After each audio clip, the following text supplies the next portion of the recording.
The boy woke up, just 13 years old. He brushed his teeth, just like he was told. He rushed to the door and he grabbed his books. Around and around for them he looks. At the bus stop they stand over him tall, picking on him because he was helpless and small. The boy never really did fit in at school. Being so different didn't make you so cool. At breaks, he would just sit all alone, wishing his parents would come take him home. At lunch, they poured milk on his head. He walked to the office with his heart filled with dread. They would throw things at him on the bus home from school. He knew that tomorrow they'd be just as cruel. So that night he said goodnight to his mother, kissed his dad, tucked in his little brother. He put on his shoes and he walked through the night until his school crept into sight. He grabbed onto the rope and he said his goodbye, for it was then he knew he wanted to die. So he took just one step and down he fell. He hung right there in front of his hell.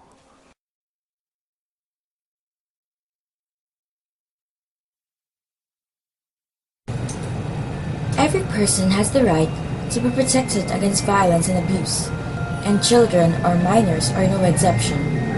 Parents do all that they can to shelter and keep their children safe from harm, but it is only a matter of time before these children grow, and those parents will no longer be able to keep a watchful eye on them all day. Such is the case when they begin to go to school.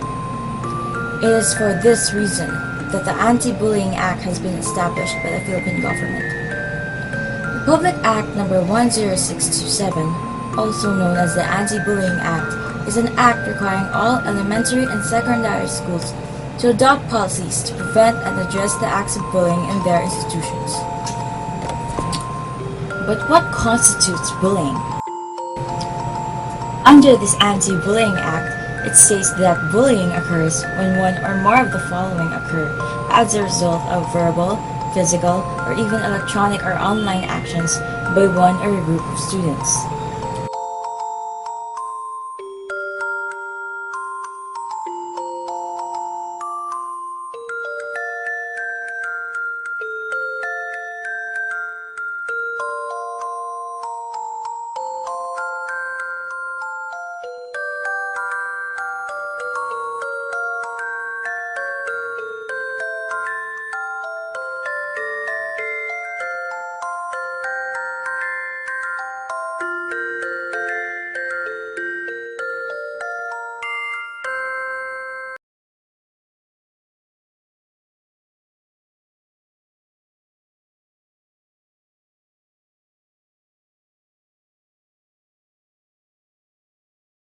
So, well, you know naman, as graduates of high school here, we have explicitly mentioned in the student handbook that the school is really against bullying, no? So, in our student handbook, may mga corresponding sanction yan. Because the university is really a no-no to such action. In fact, we have already included in the student handbook the Republic Act number 10627. So parents are already reading this, no? So ano yung policies ng school? Of course, bawal. Hindi pwede in any form of bullying. Yes, we have cases of bullying. I guess everywhere my cases of bullying, not just in school, even in our own homes, even in the workplace, no?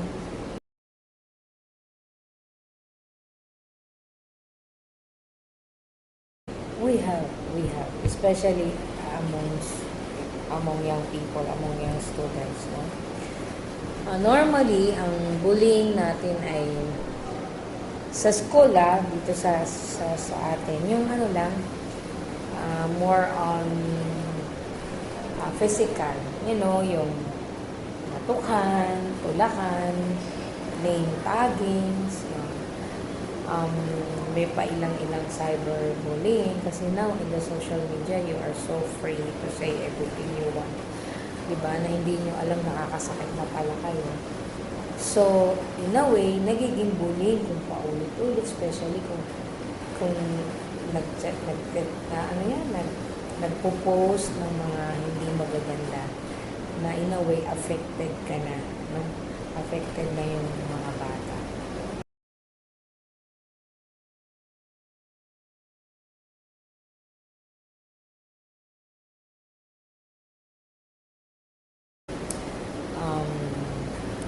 The common causes of bullying, normally, nag-i-start lang sila sa laro, tapos magkakapikunan. Or, meron talagang mga estudyante, meron talagang mga kabataan na parang nasa system nila yung mga asal. You know, na they're really happy if they can hurt, even if it's unintentional others. Minsan naman, dahil they came from wounded past or broken homes, pagdating sa school, parang doon nila nilalabas lahat ng sama ng loob nila because at home, mga suppressed sila, nobody to share with. But in school, parang very free silang ilabas lahat ng galit nila. So, without knowing na meron na pala silang mga direct na nasasaktan, even with their words. Ngayon kasi, napapansin ko sa mga kabataan, parang joke lang lahat.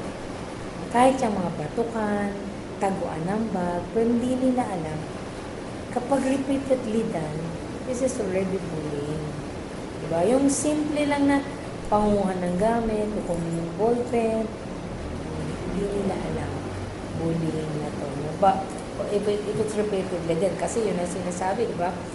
If it's repeatedly done with the intention of really hurting others or attacking others, bullying siya. What else? What do you take? Referred me to the police. Since this is a school setting, more on preventive measures tayo. No? I'm happy to say na here in Perpetual, wala pa tayong talagang mga malalalang cases of bullying. Sa atin, ito yung simple lang talaga na yun nga lang, may mga nasasaktan na. So, meron naman tayong policy dyan. Of course, number one, kapag may na binubuli siya, we have to investigate. We have to talk to the involved students and of course sa iba, teachers, students, even sa parents. And kapag napatunayan, we will sanction without really referring to the SWD or to the police station. Kasi ibang level na yun eh. So as much as possible, dito sa school, within the confines of the university, tinatry na natin isolve yung problem. And luckily naman na at our end pa lang, naaayos na natin yung problem.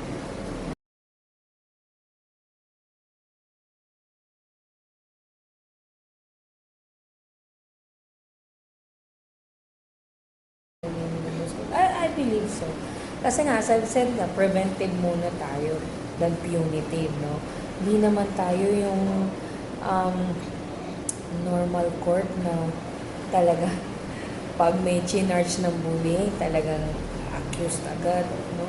Sa atin nga, as much as possible, although may charges tayo, at the end of the day, ang objective natin is to really help. Because we really don't know what's happening to this bullying, no? Maybe nambubuli siya because siya mismo may pinagdadaanan o may hugot siya, no? Kaya na-ima-manifest niya to in the form of bullying. So what can you say about this? The expansion of anti-bullying act where they include teachers? Okay. Ito nga yung isa sa medyo pinag-uusapan ngayon. Kasi the bullying act is just about students against another student or group of students. wala yung teacher. No? So, there are times na sa panahon ngayon, parents are the one bullying the teachers. Students are bullying the teachers. Students are calling names, di ba? At ang to the extent na hindi na talaga nire-respeto. Pero dito sa anti-bullying act natin, hindi kasama ang teachers. Parang sa estudyante lang talaga nakatutok yung so sana maisipan din ng kung sino man yung author o gusto magsulat uli ng batas na yung protection din naman for the teachers. No? Kasi maraming cases na talagang nabubuli ang mga teachers. Maraming cases na ang mga parents talagang kung ano-ano yung sinasabi ginagawa sa mga teachers. So sana meron din protection ng mga teachers.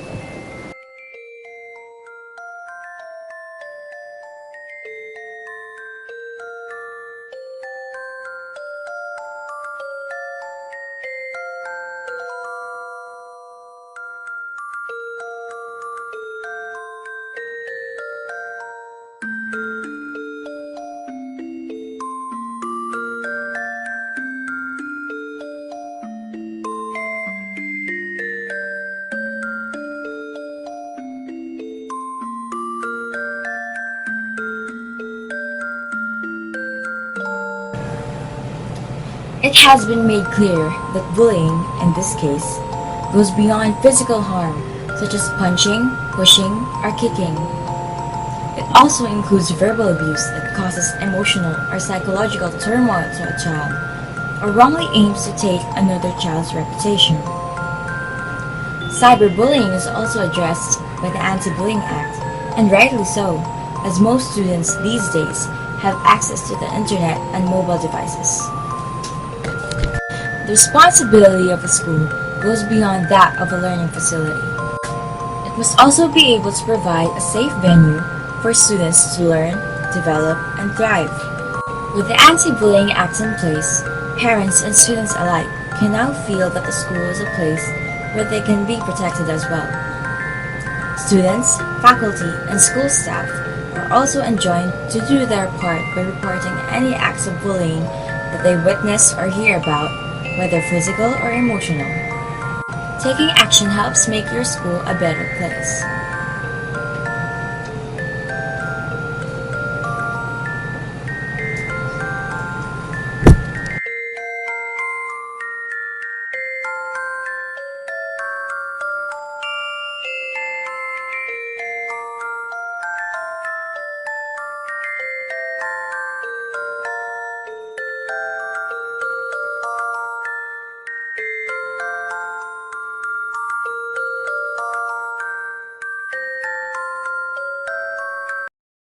And we'll always be friends forever.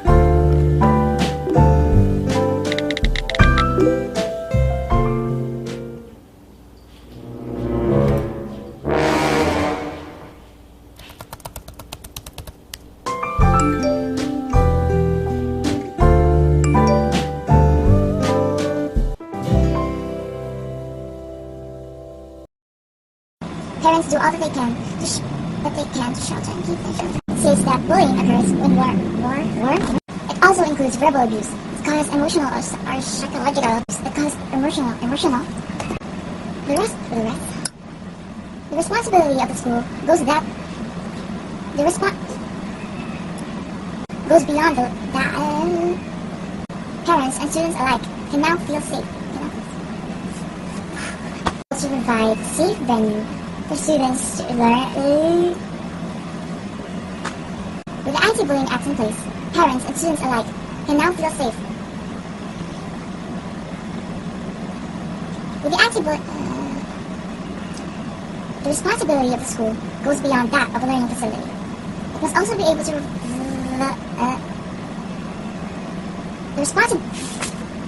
parents and students alike.